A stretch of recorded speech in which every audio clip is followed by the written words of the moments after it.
ইমানি শক্তি যার আছে আর যার নিয়ত সহি আছে, সে গরিব থাকুক আর টাকা পয়সা না থাকুক, কিন্তু তার ইমানি শক্তির কারণেও সে মক্কাতে গিয়ে হজ করতে পারে।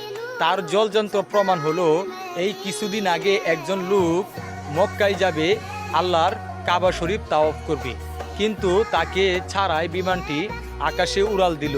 কিন্তু দেখেন আল্লাহর কি রহমত, আল্লাহর কি কুদরত, বিমানটি তাকে ছাড়াইতে সময় আকাশে উড়াল দিল, তখনই বিমানটি আর যেতে পারে না। তখন আবার এয়ারপোর্টে চলে আসলো, তখন এই লোকটিকে ছাড়া আবার উড়াল দিল, কিন্তু বিমান আবার যেতে পারতেছে না।